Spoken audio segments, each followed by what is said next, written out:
자, 흐름을 한번 여러분 보시면 좋겠습니다. 출애굽기는 우리가 받아 누리는 구원의 모형입니다. 그래서 구원이 어떤 의미인지를 아주 스토리로 사건을 통해서 구약 시대에 이미 표본, 샘플링을 하나님이 해 놓으신 거예요. 하나님 지금 뭘 하고 계시는가? 창세기에서 아브라함에게 약속하신 내가 너로 큰 민족을 만들고 그 민족이 축복의 통로가 되게 하겠다는 하나님의 약속을 지금 이루어가고 계신 거예요. 아브라함 한 사람으로 시작된 하나님의 구속사가 그의 자손이 번성해서 지금 200만 명의 이스라엘이 됐고 나라를 지난주에 세우셨죠. 그래서 국가법인 율법을 주신 거예요. 그래서 그들을 나라로 세워서 이제 가나안 땅으로 데려갑니다. 국가법을 주신 다음에 하나님이 이제 언약을 맺으셨죠, 시내산에서. 그리고 두 번째 국가법을 주시고 오늘 성막을 세웁니다. 성막이란 거룩한 천막입니다. 성막이에요. 여러분, 이 출애굽기를 잘 배우고 좀 마음에 담아 놓으면 신앙의 의미, 또 하나님의 계획들을 되게 많이 알고 느끼게 됩니다. 여러분, 출애굽기 배운 사람은 때깔이 다릅니다. 옆에 한번 보시겠어요? 출애굽기 배운 사람은 때깔이 다릅니다. 다르죠? 우리 아까 올라와서 간증한 예린이, 박예린이가 우리 윤선희 집사님 딸입니다. 우리 드럼 오후 시간에 원래 드럼 치는 오늘 일 있으신가 봐요. 출근했나 봐요. 드럼 치는 박영환 집사님과 윤선희 집사님 딸이고, 예린이의 호소에도 초등교사가 많아지기를, 효소에 많아지기를 기대하고, 그래도 안 오시는 분들은 이해합니다. 따라오세요. 출애굽기 배우면 때깔이 다릅니다. 영적인 때깔이 다릅니다. 구원의 의미를 좀 알아가는 거죠. 이런 거구나. 하나님이 구원해서 하나님 백성 삼으시고 국가를 세우고 언약을 맺은 다음에 내 백성이 되자 하나님의 법을 주신 다음에 성막을 세우십니다. 이제 오늘 성막에 대해 배우게 되는데요. 거룩한 천막인데 그 성막은 하나님이 거하시는 장소입니다. 하나님이 이제 내가 너희 가운데 들어와서 함께 있겠다. 임마누엘이죠. 주가 우리와 함께 계신다. 이것을 실현하는 장면을 우리가 보게 됩니다. 근데 이제 한 페이지 한번 넘겨보시겠어요? 넘겨보시면 성막의 설계도와 이제 입체도가 있는데 이게 사실 오늘 우리는 잘 이해를 못합니다. 이제 고대 문화 속에서 막 종교의 시대에서 하나님의 거룩하심과 하나님의 역사하심을 이제 상징물들로 막 세워놓은 거예요. 아마 이스라엘 백성들이 이 공간을 보고 쳐다볼 때 굉장한 경외함을 느꼈어요. 경외함을 느꼈을 거예요. 오늘 우리랑 다르죠. 그 당시 종교의 시대, 또 그런 많은 이방 종교 굉장히 난잡했습니다. 그러니까 그때뿐만 아니라 고대 로마 시대까지 종교의 시대의 고대의 모든 나라들은 굉장히 난잡했습니다. 성적으로 난잡했고 제사 자체가 난잡했고요. 동물 죽이고 막 피를 바르고 먹고 성전 매춘, 그러니까 좀 죄송합니다. 그냥 사실대로 말씀드릴게요. 성전의 여사제들과 매춘을 하면 그게 신에게 예배하는 거다, 이렇게 얘기했어요. 그러니까 굉장히 막 난교가 일어나는 이런 일들이 고대 종교에 비일비재했습니다. 그런데 하나님이 성막을 딱 세우시면서 하나님의 영광과 거룩함을 이스라엘 백성의 중간에 딱 두시면서 너희는 내가 동행하는 거룩한 백성이고 이방 민족과 다르다. 그 거룩함 속에서 너희가 누리는 풍요로움과 풍족함과 건강, 웰빙이 있다. 이런 걸 알려주시면서 구별된 하나님의 백성을 세워가십니다. 이렇게 한번 보시겠어요? 자, 보시면 이제 왼쪽에 보면 문이 있습니다. 그러니까 입체도를 한번 보십시오. 위에 칼라 왼쪽에 있는 게 문이에요. 문을 열고 들어가면 처음 만나는 게 네모난 번제단입니다. 재물을 잡는 거고, 그 뒤에 동그란 게 제사장들이 손 씻는 거예요. 제가 모르겠으면 서로 좀 이거야 이거 해주세요. 이거 목사님 이거 얘기하고 있는 거야. 물두멍에서 손 씻습니다, 제사장들이. 그 다음에 들어가는 그 천막이 찌워져 있는 그 네모난 길다란 실내 장식이 성소와 지성소예요. 그래서 아래로 내려와서 성막 평면도에 보면, 평면도 찾으셨어요? 거기에 성소와 지성소, 동그라미 한번 쳐보세요. 성소와 지성소가 있다. 내부는 우리가 볼 수 없으니까. 그래서 이런 식으로 하나님이 지으셨고, 이 성막이 크기가 어떻게 되냐면 가로 50이 세로 5.7의 큰 직사각형이었습니다. 그러니까 축구장 절반 크기 정도 되는 것 같아요. 좀 크기가 상당히 되시나요? 우리 주로의 풋살하는 여성 풋살 선수들 풋살장 한 2개 정도 크기 됩니다. 이제 그 정도 크기의 천막이었고, 이제 마당과 성막 본체, 성소와 지성소로 이렇게 만들어져 있습니다. 하나님이 내가 너희 가운데 동행할 장소다, 거룩한 장소다. 그리고 하나님이 그대로 이제 36페이지 보면 하나님이 설계도를 보여주셨어요. 이렇게 하나하나 의미가 나요. 오늘 우리는 잘 이해를 못하는데, 예를 이런 거예요. 성막에서 이제 레위기에 가면 짐승을 잡아서 하나님께 예배하는 뭐 번제, 뭐 화목제, 소제, 뭐 이 속죄제 이런 제사 이야기가 나오는데, 당시 그들에게는 이 문을 열고 짐승을 데리고 들어와서 번제단에서 짐승을 잡고 태워져 올라가는 그 공간에 들어가서 제물을 잡는 게 엄청난 예배였어요.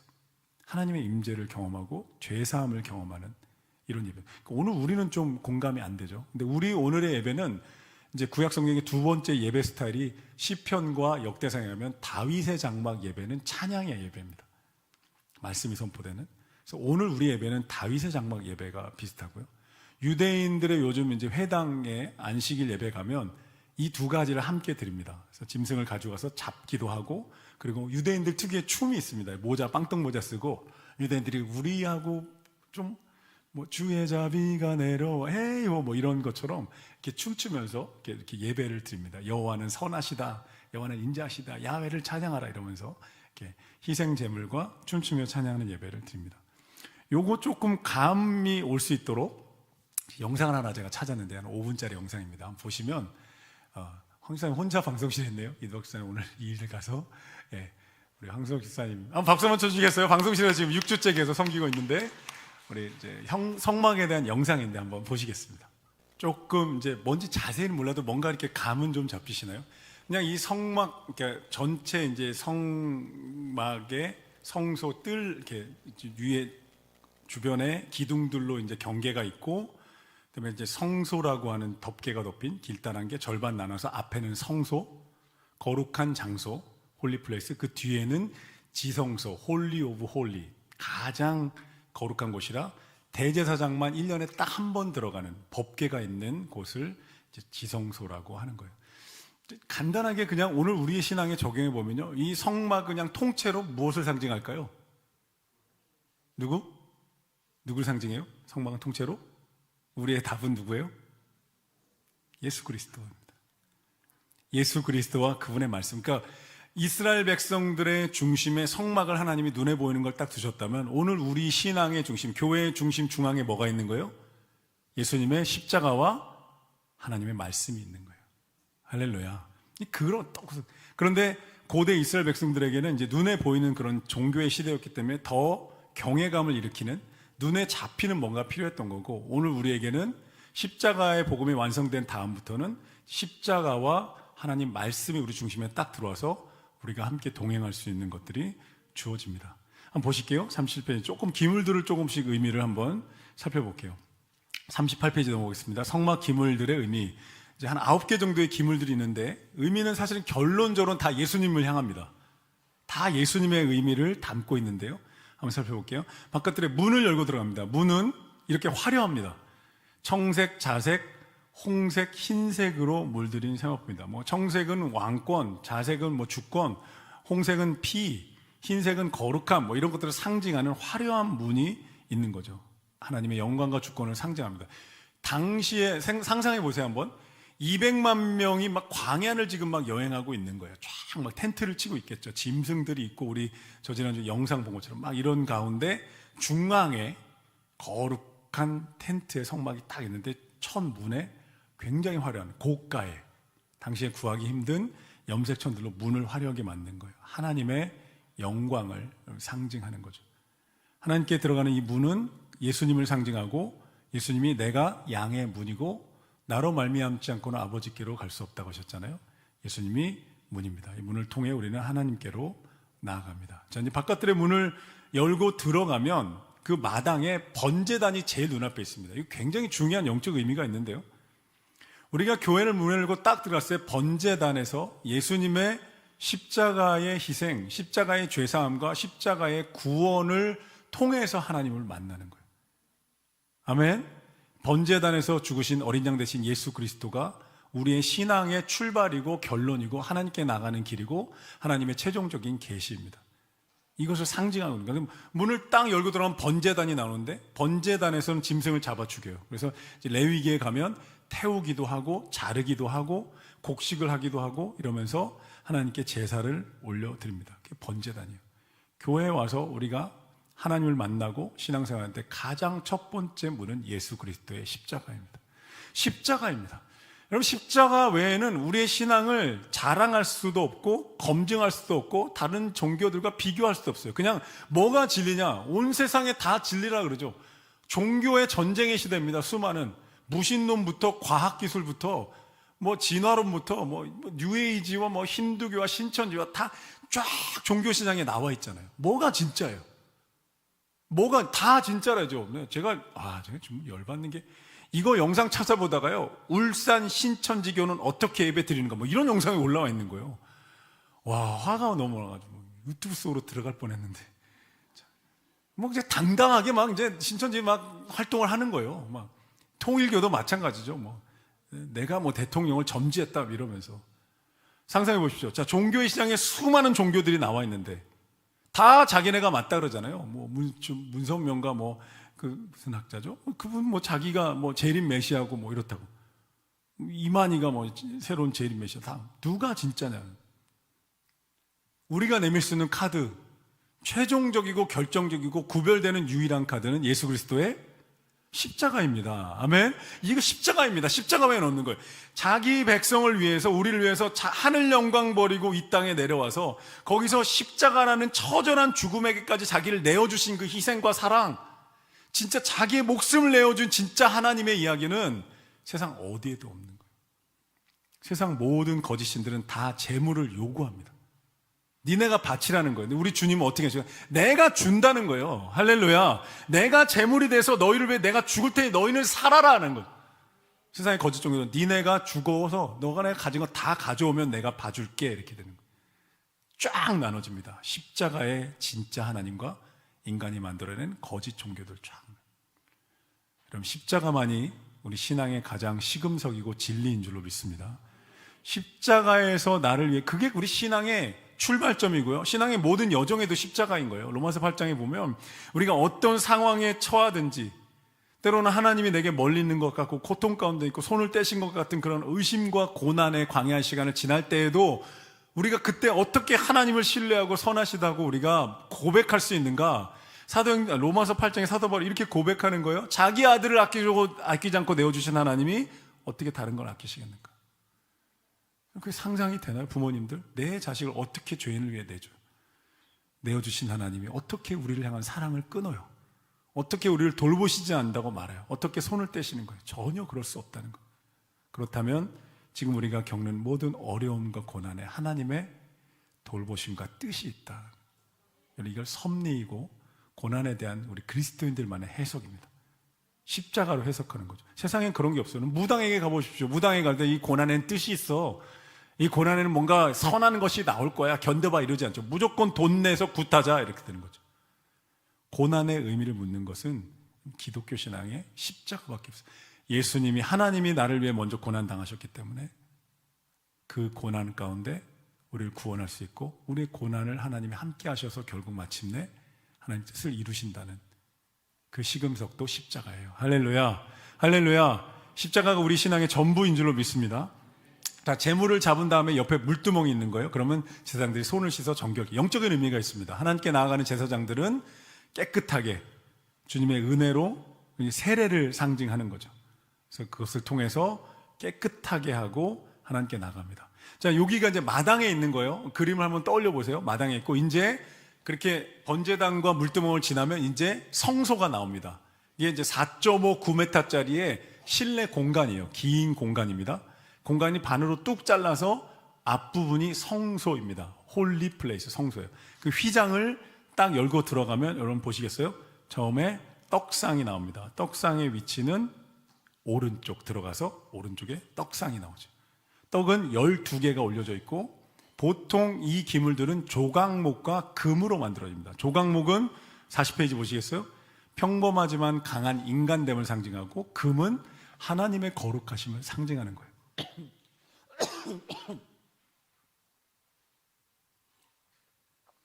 이런 상징과 기물들 통해서 하나님이 지금 이스라엘 백성들에게 뭘 가르치시는 걸까요?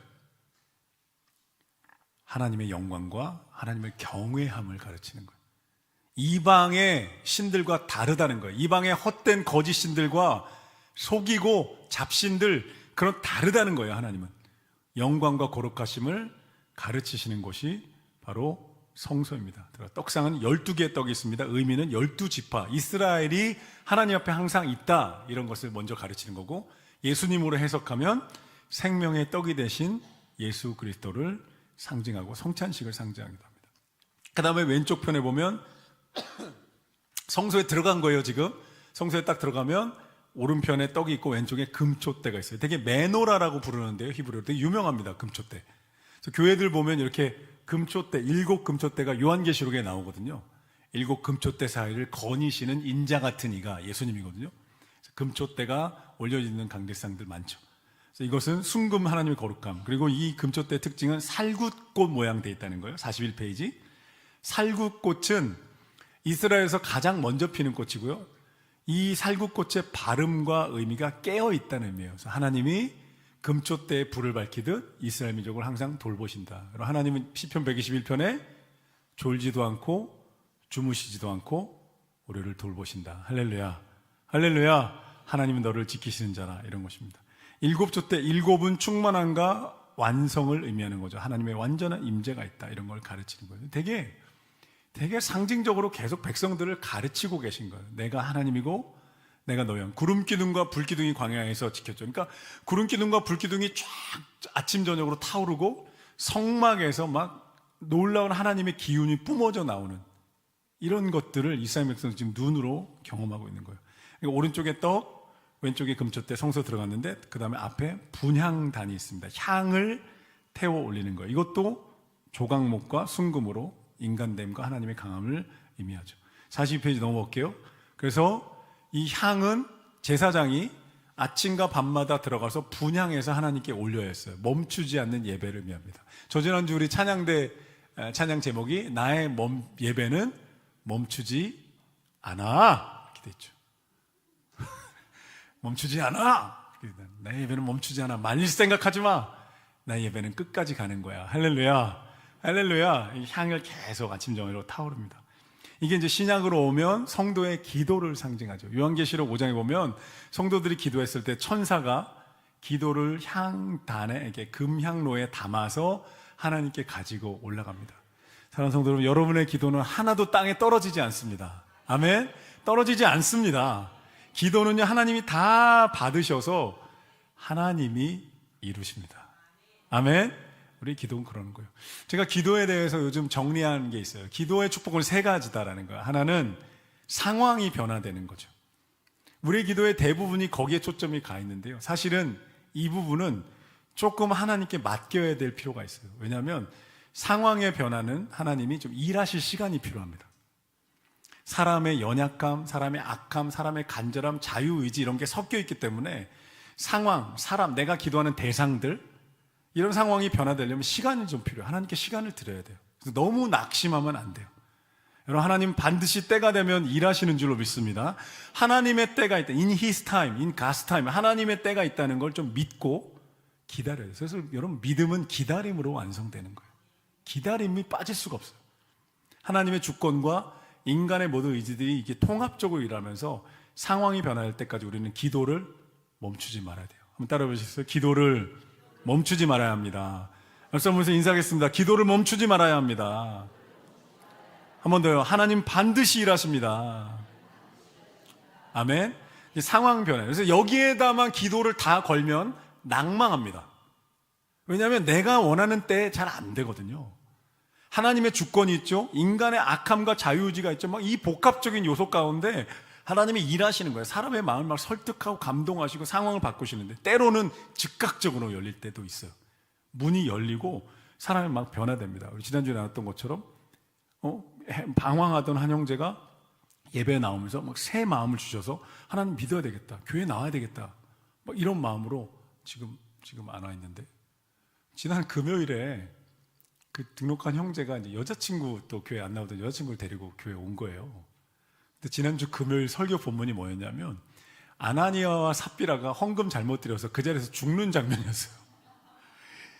신약 성경에서 가장 무서운 장면 중에 하나.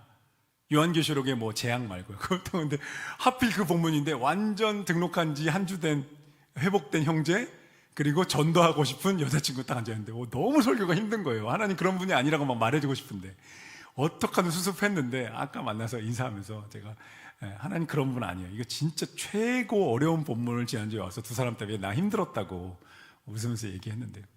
그러니까 형제가 그런 거예요. 이전에 없던 마음을 하나님이 주실 때까지 기도가 쌓이는 시간이 필요합니다. 그래서 여러분 환경을 위해 상황을 기도할 때는 하나님 믿고 기다리며 기도를 멈추지 말아야 돼요.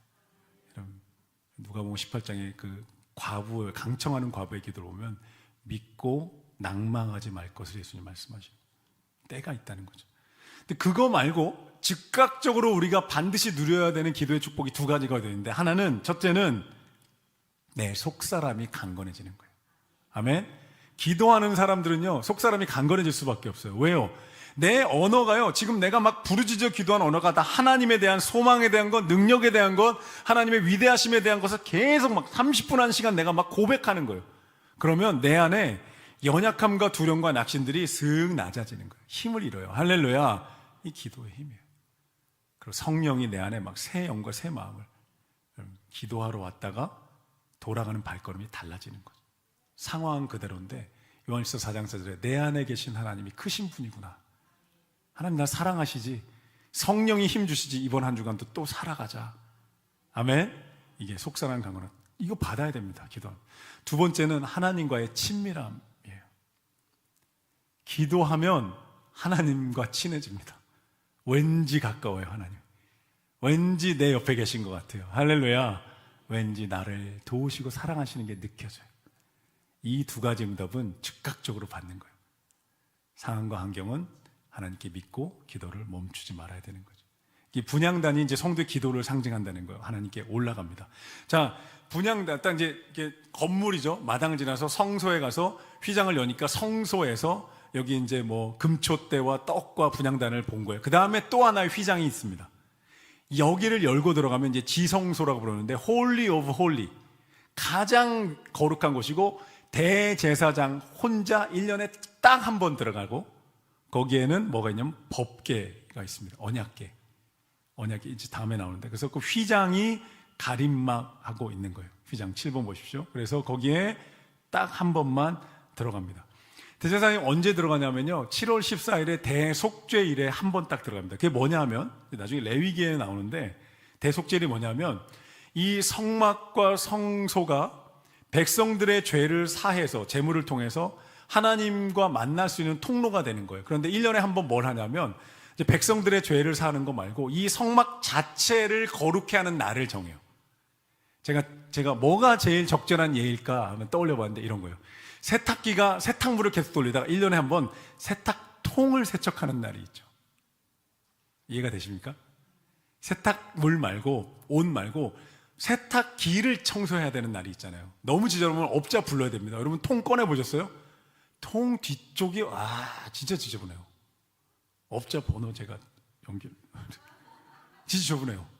그러니까 통을 위해서 세제가 따로 있는데 안 되면 통 뜯어내면요 그거 막 씻어낸다. 이런 의미로 7월 14일 날 대속죄일에 대제사장이 혼자 들어가서 백성들이 아니라 이 성막이 1년 동안 백성들의 죄를 사했으니 이제 이 성막을 주의 보혈로 덮어주십시오.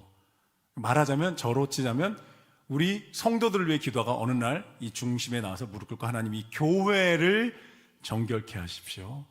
공간에 하나님의 은혜가 가득하게 하십시오. 이렇게 이제 기도하는 장면인 거죠. 그래서 딱 대제사장 혼자 들어갑니다.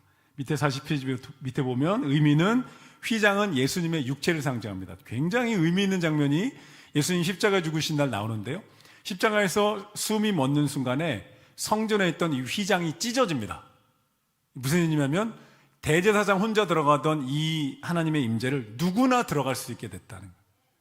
무엇을 통해서요? 예수님의 십자가를 통해서. 누구나 하나님의 임재 앞으로 나갈 수 있고 누구나 예배할 수 있다는 거예요. 그래서 사실은 구약시대 같으면요 여러분 우리 교회 마당과 주차장에 다 계셔야 돼요. 저 혼자 여기 들어와야 되는 거예요. 그런데 예수님 십자가에 죽으시면 어떻게 돼요? 다 들어올 수 있는 거예요. 할렐루야. 다 예수님의 보혈로 깨끗하게 돼서 하나님 앞에 나와 예배하고 하나님의 임재와 말씀을 들을 수 있게 된 복음의 시대가 열렸고, 그것을 신약 시대라고 합니다. 휘장이 찢어졌다는 거예요. 아멘. 예수님을 통해 누구나 하나님께 나갈 수 있습니다.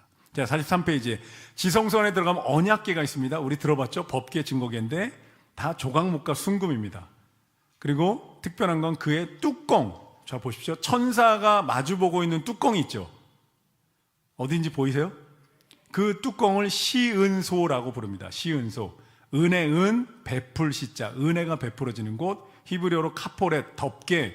하나님의 은혜가 이 위에 임한다. 당연히 예수님을 상징하는 거예요. 예수님의 십자가를. 그 안에 뭐가 들어있는가? 십계명의 두 돌판, 하나님의 법, 아론의 쌍난 지팡이는 하나님의 통치, 만나를 넣은 그 망아리는 하나님의 보호하심과 공급을 의미합니다. 자, 마지막 페이지 봐볼게요. 이 이제 성소는 어떻게 했는가? 자, 보시면 네 가지의 천으로 덮어요. 이게 뭔지 이제 아시겠어요? 눈에 보이십니까?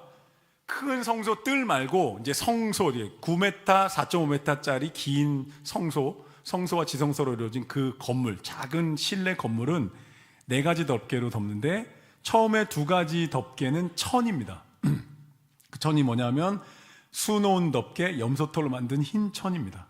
굉장히 화려한 천으로 이 그림의 오른쪽 그룹을 수놓은 앙장 보시나요? 그거 한번 이렇게 보시게, 서로 이거 이렇게. 그리고 왼쪽 아래에 염소털로 만든 흰천 덮개, 이 두 개를 덮습니다. 화려함은 하나님의 영광을, 흰천은 하나님의 거룩함을 상징해요.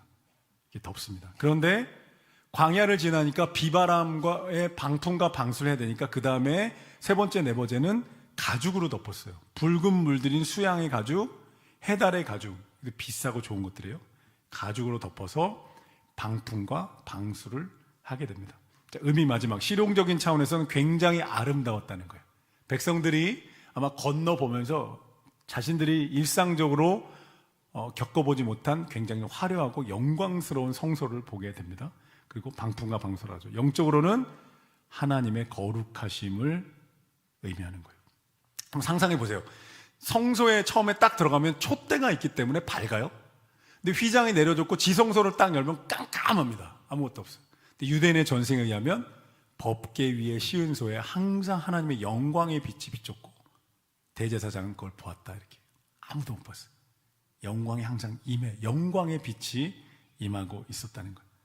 영적인 차원입니다. 당연히 성막의 모든 것은 예수 그리스도를 상징합니다. 우리를 하나님의 영광이신 예수, 하나님의 주권이신 예수, 구원의 중간 통로이신 방풍과 방수의 역할을 해주시는 예수님, 그리스도의 사랑과 보호를 상징합니다. 이 성막은 하나님 우리 가운데 계신 임마누엘, 신약시대로 보면 임마누엘이고, 더 나아가면 성령이 우리 안에 계셔서 우리 자체가 성막이 되는 거예요. 그럼 복음의 시대, 신약의 시대에 우리는 살고 있습니다. 네, 강의 마무리하고 두 분씩 잠깐 오늘 배운 것들 좀 나눔도 하고 내 마음에 다가왔던 은혜로가 되었던 거 이야기도 나누면서 잠깐 나눔하는 시간 가지겠습니다.